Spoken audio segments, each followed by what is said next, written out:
이 프로그램은 KBB 한국불교방송, 방송포교 후원단체 첨부래의 소중한 후원금으로 제작되었습니다.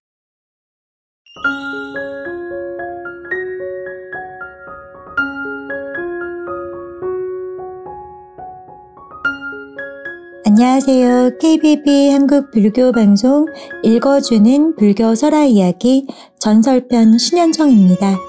오늘 읽어주는 불교 설화 이야기는 편저 한정섭 발행처 불교정신문화원 출판사 이화문화출판사에서 발행한 불교설화대사전 전설편 이야기입니다.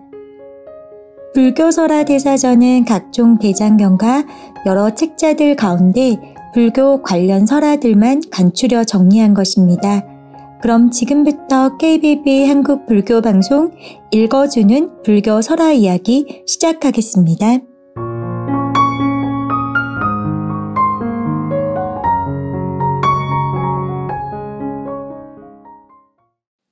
오늘 소개해드릴 불교설화대사전 전설편 아지태자의 태묘 이야기입니다.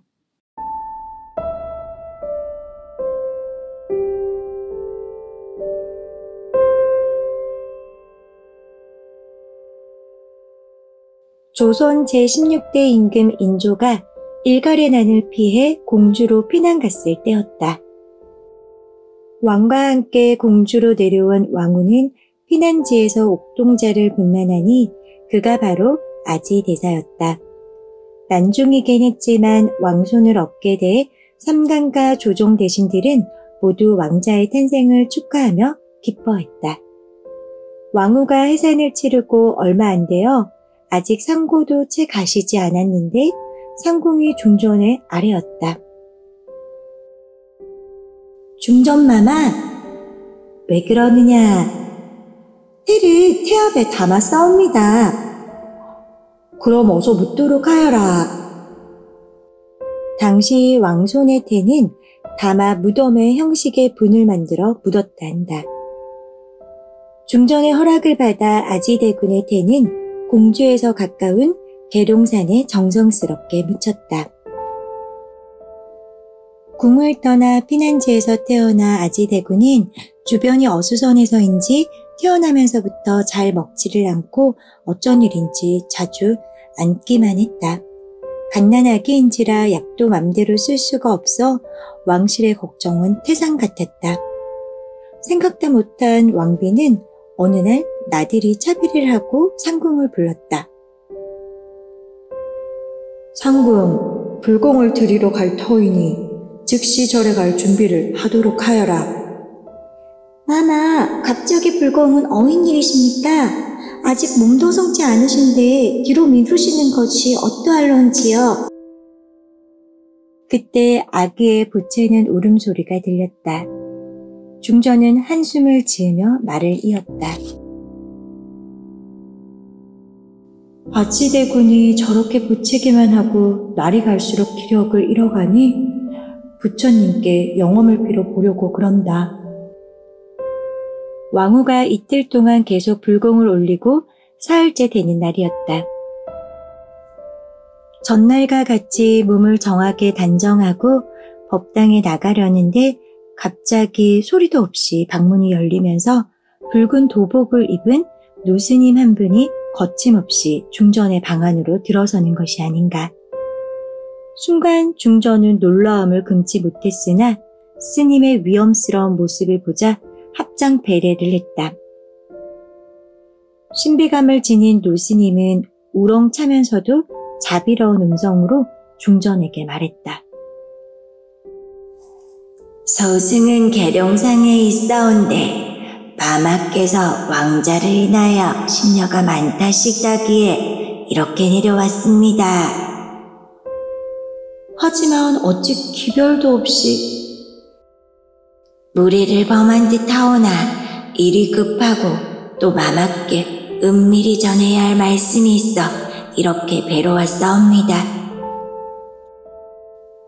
은밀히 하실 말씀이라뇨? 예, 소승의 생각에는 이대로 가다간 대군께서 도를 넘기기가 어려울 듯 하옵니다.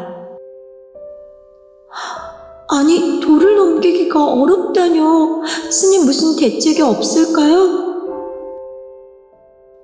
왕비의 충격은 말할 수 없었다. 왕자의 태묘를 다른 시일 내로 옮기십시오. 소승이 알기로는 이전 장소로 전라도 무등산 아래가 가장 적합한 듯 하옵니다. 전라도 무등산요? 예, 그곳은 옛날 도성국사께서 절터를 잡아두었던 곳으로 국사께서 표시를 심어놓은 은행나무가 서 있을 것입니다. 그 나무는 해마다 붉은 은행이 열리는데 그 나무를 베어내고 그곳에 태를 묻도록 하십시오. 그러면 왕자님은 건강하게 자라 백세를 누리실 뿐 아니라 그 누구보다도 영특하고 지혜로우실 겁니다. 그럼 소승 이만 물러갑니다. 나무 간센보살. 저 스님의 법명은 누구신지요? 그러나 스님은 어느새 방문 밖으로 자취를 감추고 말았다. 아니, 문 밖에 있으면서 사람이 들고 나는 것도 모른단 말이냐. 중전의 언성을 높이며 상공들을 나무랐다.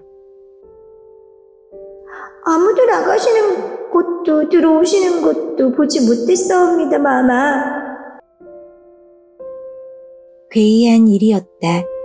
중전은 마치 꿈만 같은 이 사실을 왕에게 알리고 스님의 말씀대로 따르자고 아뢰었다. 중전의 이야기를 다 듣고 난 임금도 예산일이 아니라고 생각했다. 알겠어, 중전. 임금은 곧 전라도 무등산으로 사람 3명을 보냈다.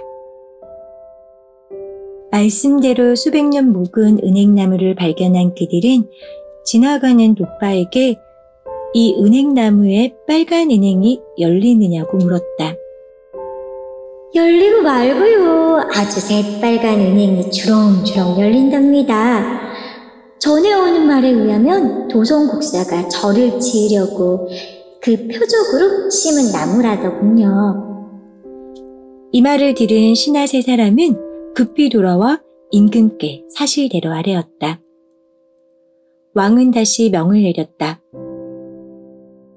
무등산 아래 은행나무 자리로 왕자의 태를 옮길 것이니 곧 나무를 베어내고 작은 산을 만들 것이며 계룡산에 태압을 캐내도록 하라. 본부받은 신하들이 태압을 캐내니 석분에는 수많은 개미떼들이 새까맣게 붙어 있었다. 태압을 광주 무등산으로 옮기려 하던 날 전일에 노스님이 다시 중전의 내실에 기책 없이 나타났다. 중전은 반갑게 스님을 맞이했다. 중전마마, 한 가지 더 말씀드릴 것이 있어 이렇게 다시 찾아뵈었습니다. 다름 아니오라. 태압을 무등산 기슭에 묻으실 때는 반드시 손바닥만한 금을 묻으시길 바랍니다. 스님, 금을 말입니까? 중전이 의아스러워 대묻자 스님은 그 까닭을 설명해 주었다. 예, 그것은 땅속의 잡기를 물리치기 위한 것이옵니다. 나무 간센보살. 아니, 어느새 자취도 없이 가버리셨네요. 이는 필시 부처님께서 내 기도와 정성을 돌보신 것일 것입니다. 나무 간센보살. 중전은 서둘러 태묘를 이장했다. 그 후 아지태자는 병고 없이 잘 자랐으며 왕후의 불심은 더욱 돈독해졌다. 이 태무범은 상서로운 곳에 태를 묻어 산병우리처럼 이루어졌다 해서 서방태봉이라 불리었다. 이 전설의 무덤이 있는 곳으로 현 전남 강주시 신암동 전남대학교 있고 1967년까지 작은 인조산으로 있다가 헐리였다. 헐릴 당시 그 태묘 안에서는 6구의 시체가 나왔다. 이는 그 자리가 명당이라 하여 몰래 시체를 묻었기 때문이라 한다. 한국 불교 전설 99.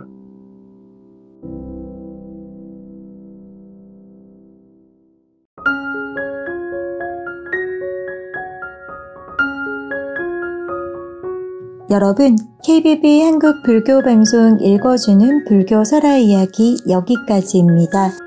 오늘 읽어드린 불교 설화 대사전은 각종 대장경과 여러 책자들 가운데 불교 관련 설화들만 간추려 정리한 것입니다.